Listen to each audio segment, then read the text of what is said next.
नमस्कार, आप देख रहे हैं दैनिक सवेरा और मैं हूं आपके साथ सुनील शर्मा। और इस वक्त हम बॉर्डर क्षेत्र में हैं। जी हां, बात कर रहे हैं गांव नंगा में, जहां जम्मू कश्मीर अपनी पार्टी की पूरी टीम के जो लोगों का हालचाल पूछने के लिए यहां पर पहुंची है। और क्या बातचीत हुई है, इस दौरान एक बैठक की गई है, लोगों के साथ उनकी समस्या को सुना गया है। और आप तस्वीरों में देख सकते हैं, ये पूरी टीम यहाँ पर है और कि लोगों ने क्या समस्या बताई और किस तरह की बातचीत रही इन दोनों। जी सर, क्या कहेंगे कि किस तरह की बातचीत रही? देखो, लोगों ने यहाँ अपनी दुख तकलीफ़ें बताई हैं। इनकी बहुत सारी दुख तकलीफ़ें मैं खुद भी जानता हूँ, क्योंकि मैं यहाँ का विधायक रहा हूँ। यहाँ की मुश्किलातें मुझे पता है, लेकिन इस बार जो इनको मुश्किलातें आई उसके बारे में इन्होंने जिक्र किया है। एक तो सबसे बड़ी बात यह है कि ये बिल्कुल ज़ीरो लाइन पे विलेज है। इनकी जो ज़मीनें तारबंदी के आगे हैं वो कल्टीवेट नहीं होती। जो तारबंदी में ज़मीन आई है उनको इनका कंपनसेशन नहीं मिला। उसके अलावा इंडिविजुअल बंकर जो हैं ये लोगों के पास नहीं है, क्योंकि यहाँ गरीब लोग ज़्यादा हैं जिनके पास एक एक मरले का मकान है। हम सरकार से मांग करते हैं, सरकार इनको यहाँ पे ही 5-5 मरले की जगह दे, 10-10 मरले की जगह दे, जिसमें ये इनको मकान बना के भी दिया जाए और बंकर बना के भी दिया जाए। ये गवर्नमेंट की जिम्मेवारी है कि बॉर्डर के लोगों का ध्यान रखें। सरकार के पास पैसे की कोई कमी नहीं है। सरकार प्रोजेक्ट बनाए, शहरों में अरबों खरबों रुपया लग रहा है, तो ये बॉर्डर में क्यों नहीं लग रहा? यहाँ के लोगों को सुविधा क्यों नहीं दी जा रही? बिजली आती नहीं है बॉर्डर पे और बिल लोगों को आ रहे हैं। पानी यहाँ लोगों को मिल नहीं रहा। बच्चों के स्कूल बंद हैं, पढ़ाई बच्चों की कितने दिनों से खराब थी। ये बच्चे कैसे कंपटीशन में आगे जाएंगे?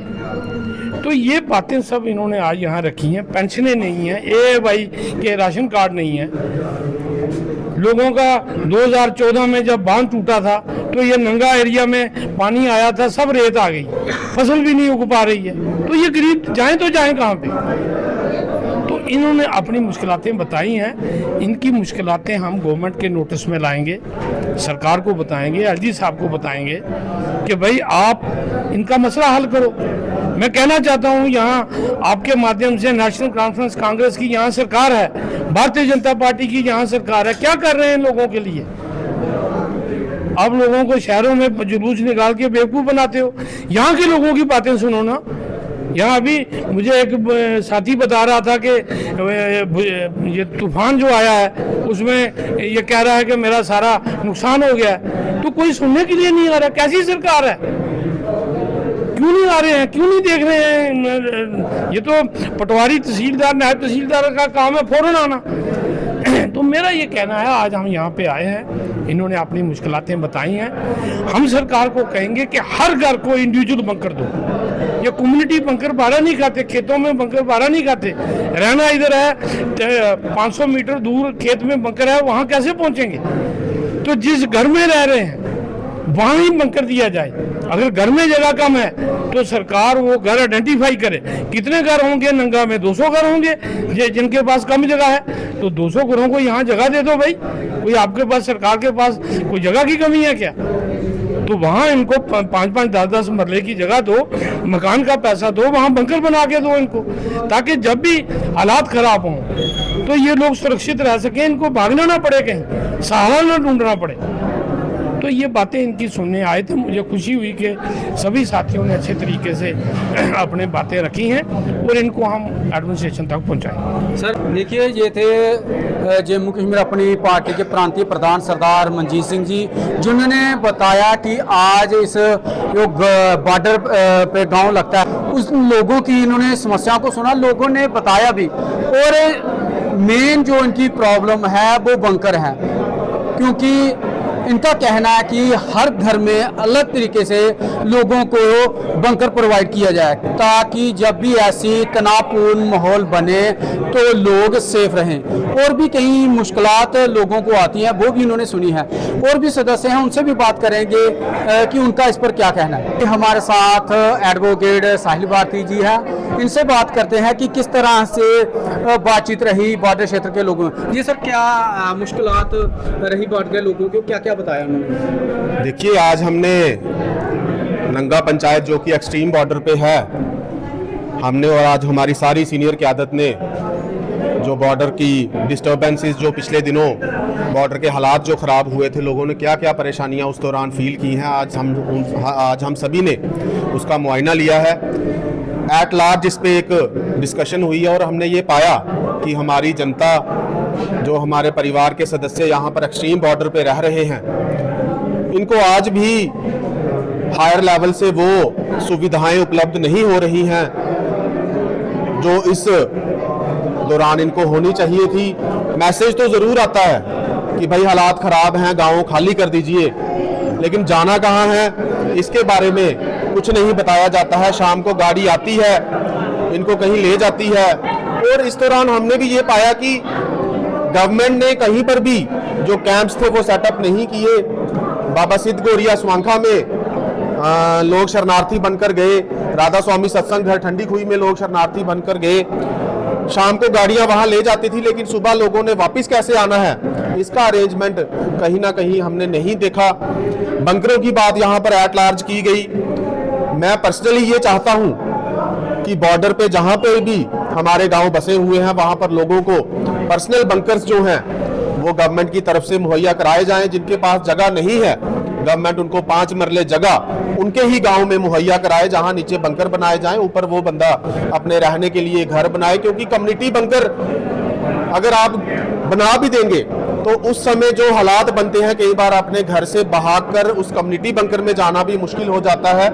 लोगों ने बिजली का मसला जो है वो उठाया है, और शायद यहाँ का लोकल होने के नाते जो रामगढ़ एरिया में बिजली का क्राइसिस पिछले कितने सालों से चल रहा है, हालांकि बड़े बड़े दावे पिछले विधायकों ने भी किए और मौजूदा भी कर रहे हैं कि हम बिजली के स्तर को अच्छा कर देंगे, लेकिन अभी तक ऐसा देखने को नहीं मिला है। एक छोटा सा तूफान आता है और 2-2, 3-3 दिन बिजली नहीं मिल रही है। पीने का पानी यहाँ पर सरकार द्वारा मुहैया नहीं कराया जा रहा है। राशन कार्ड की एक बहुत बड़ी दिक्कत आ रही है, और मैं आपके माध्यम से सरकार को ये कहना चाहूंगा कि जिनके घरों में कोई सरकारी मुलाजिम नहीं है या जिन लोगों के पास काश्त करने की जमीन नहीं है, उनको AYY वाला जो राशन कार्ड है वो दिया जाए।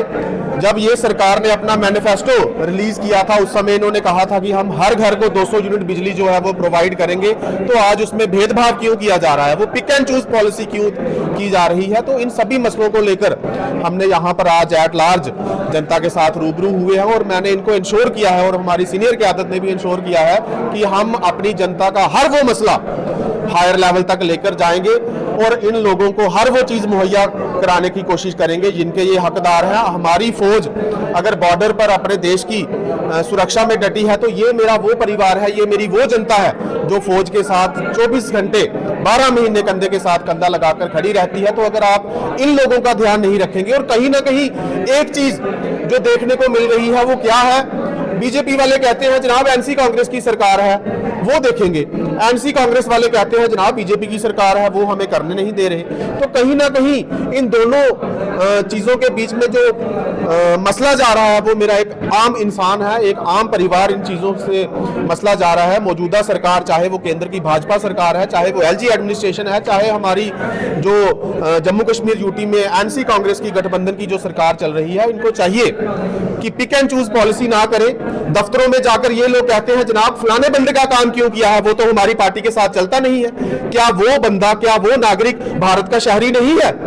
क्या वो बंदा जम्मू कश्मीर का शहरी नहीं है? जो भाजपा को वोट देंगे, जो एनसी कांग्रेस को वोट देंगे, क्या उनके ही काम कराए जाएंगे? जो मैं आपके माध्यम से ये कहना चाहूंगा कि जितने भी हमारी एडमिनिस्ट्रेशन है, मैं उनकी तारीफ करूंगा कि वो पूरी जी जान से लोगों की सेवा में लगे हैं, और मैं ये उनसे दरख्वास्त भी करूंगा कि हर वो फैसिलिटी जो हमारे लोग आज 21वीं सेंचुरी में रहने के मुताबिक जो जो चीजें हमारे लोग डिजर्व करते हैं वो हमारे लोगों को मुहैया कराई जाएं। आप बेसिक फैसिलिटीज उनको बिजली पानी से ही मुहैया वंचित रखेंगे तो वो हमारा परिवार आगे कैसे बढ़ पाएगा? जब भी डिस्टर्बेंस होती है, कोविड आया, ऑनलाइन क्लासेस चली, अभी जब बॉर्डर पे डिस्टर्बेंस हुई, ऑनलाइन क्लासेस चली। आप यहाँ पर अपना फोन निकाल के देखिए, यहाँ पर नेटवर्क ही नहीं है, तो हमारे गांव के जो लोग बच्चे हैं वो कैसे पढ़ेंगे? कल को जमाने के साथ वो कैसे कंपटीशन करेंगे? तो कहीं ना कहीं इन सब चीजों पर सरकार को गौर करने की जरूरत है, और मैं अपनी इस जनता को ये इंश्योर करता हूं कि मैं 24 घंटे आपकी सेवा में उपलब्ध हूं। जहां आप मेरी ड्यूटी लगाएं, मैं उस ड्यूटी को निभाने के लिए ऑलवेज रेडी हूं। कहीं पर भी किसी दफ्तर में जाकर इनको अकेले जाने की जरूरत नहीं है। जहां पर भी इनको लगेगा कि मुझे साथ जाना चाहिए, हम जाकर विरोध प्रदर्शन करेंगे, धरना प्रदर्शन करेंगे। 2,000 3,000 लोगों को बिजली का बिल आ रहा है, लेकिन बिजली के नाम पर बिजली मुहैया नहीं करवाई जा रही। तो इन सब चीज़ों को लेकर सरकार को, एडमिनिस्ट्रेशन को देखना चाहिए कि भारत के शहरी होने के नाते इन लोगों को और सफ़र ना करना पड़े। देखिए, इनका साफ तौर पर कहना है कि जनता को काफ़ी परेशानियां आई इन दिनों, क्योंकि बॉर्डर पे लगातार जो शेलिंग चल रही थी, फायरिंग चल रही थी, उस दौरान ये जो लोग हैं बॉर्डर पे रहते हैं, इनको काफ़ी मुश्किलातों का सामना करना पड़ा। और इनका साफ तौर पे कहना है कि अगर कहीं भी लोगों को इनकी ज़रूरत पड़ेगी तो हर वक्त ये इनके साथ खड़े रहेंगे। देखते रहिए दैनिक सवेरा सुनील शर्मा के साथ।